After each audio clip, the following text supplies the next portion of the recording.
Thanks for coming to 1500ESPN.com. Judd Zulgad, Dan Myers, not to be confused with Jess Myers. Dan joining me right now in the aftermath, Dan, of the Wild's 4-3 loss to the Chicago Blackhawks, which completes their series. It's a series sweep for the Blackhawks. 4-3 is the game 4 final. However, it's misleading as the Blackhawks were up 4-1 until the Wild scored a couple late goals. Empty netter included in this game. This series, this was supposed to be the year that the Wild came into the series, third year in a row against the Blackhawks in the playoffs. 2 years ago, they get outclassed.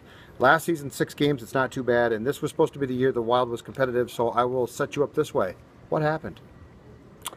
Pretty simple. I mean, you look at this series, Chicago's big guns showed up. Patrick Kane, 5 goals. Jonathan Toews setting up a lot of those goals.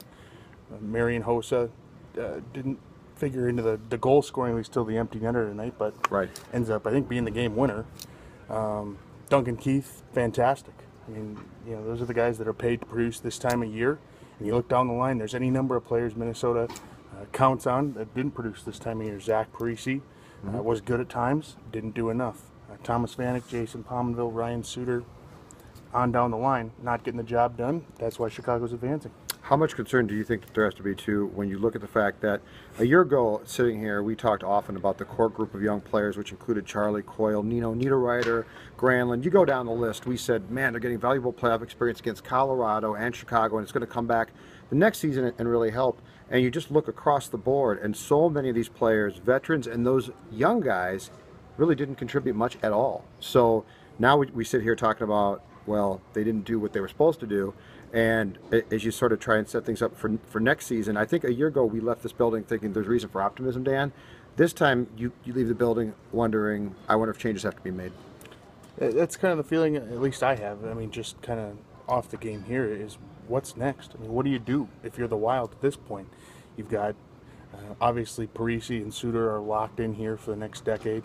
You've got Jason Pominville, who's in the first year, just finished the first year of a 5-year contract at age 32. You know, Mikko Koivu's not going anywhere, despite the cries of Wild fans everywhere. You know, Thomas Vanek's here for another couple of years. Charlie Coyle, I think at this point, at what point do we just say he is what he is at this point? He's a solid, okay, third-line type guy. And that's fine, but I think Wild fans and Wild personnel, coaches, front office have expected him to take this big leap. And, you know, at this point, when are we just going to say, all right, I mean, he is what he is. He's a 10, 15 goal guy, 15, 20 assist guy.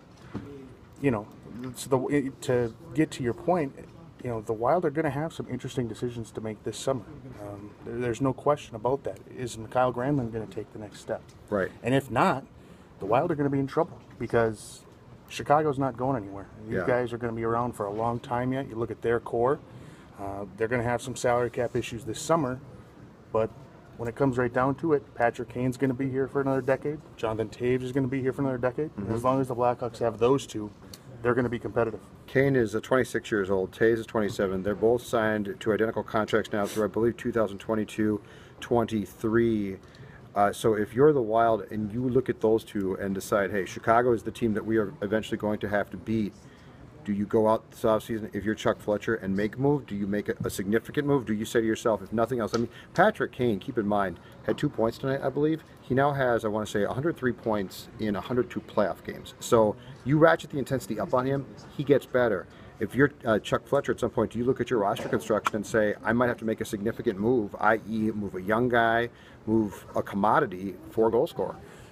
That's going to be the big question. I think you look at the teams this time of year that are still alive and still thriving. Each one of those teams has kind of that go-to goal scorer. Minnesota doesn't have that guy. As good as Zach Parise is, and we've said it 1,000 times. He's not that guy. He's not a 40-goal guy. You know, they don't have a Patrick Kane. They don't have a Rick Nash. They don't have a Max Pacioretty, a go-to scorer. And those guys don't just grow on trees. So if the Wild choose to go in that direction, I think, frankly, it would probably be a wise move to try and at least explore. I don't know how you massage that. You're going to have to give up something to get something. So it'll be a interesting summer, I think, for the Wild. I think there's a lot of pits in the stomachs right now, knowing that they're going to be chasing these guys around here for the next decade. Devan Dubnyk was not great in the series, but from the moment he was acquired January 14th, when the Wild, I believe, was in 12th place in the conference and looked to be dead in the water, Dubnyk did save their season. At this point in time, is there any question in your mind that as long as, I would guess, a fair multi-year deal can be worked out, he comes back?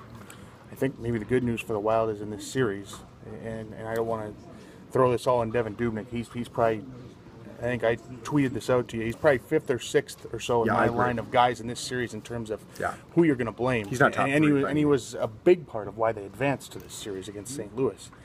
But I think they may have saved themselves a little bit of money in this series. If he goes on and gets them to the Western Finals or gets them to the Finals, you're talking about $7 or $8 million a year goalie. Right. I don't think there's any question that at this point he's the guy moving forward.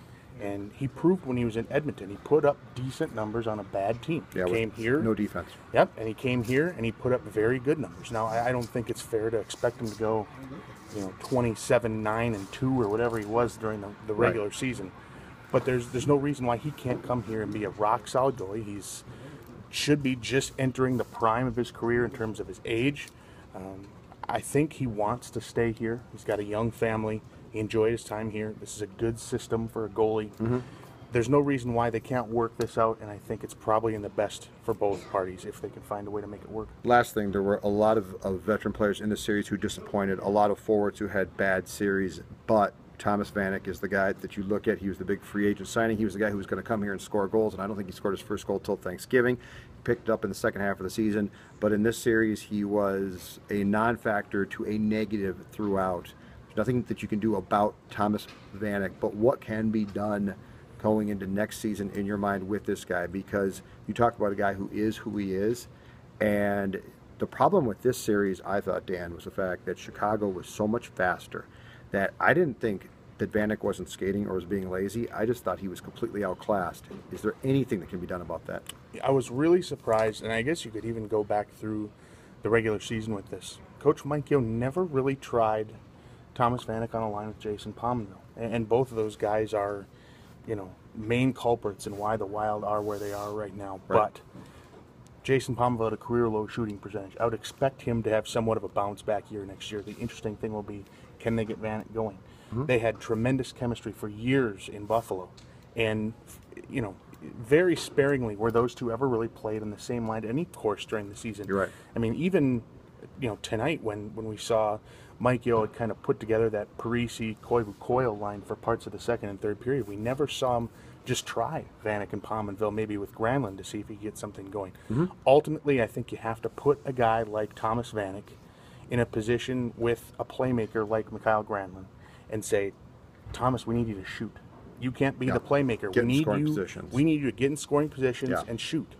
I think they don't need him to be a two-way forward. They can get by with his lack of defensive effort Or a passer. if he's shooting the puck And more. doesn't need to pass the puck. He Correct. needs to shoot the puck. He needs to shoot. And he still has that shot. I mean, we saw it at times this year. He can still shoot the puck. He can still score. Right. He's just got to give it the old college try, as they say. Once again, the Wild lose 4-3 in Game 4. They get swept out at the second round of the NHL playoffs by the Blackhawks. The season is over. Appreciate you coming, as always, to 1500ESPN.com. He's Dan Myers. I'm Judd Zulgad. Check out all the coverage, including, continuing Twins coverage, right? Because they're playing well. At least there's one winning team in town, Yeah, exactly. He's Dan. I'm Judd. Thanks for tuning in.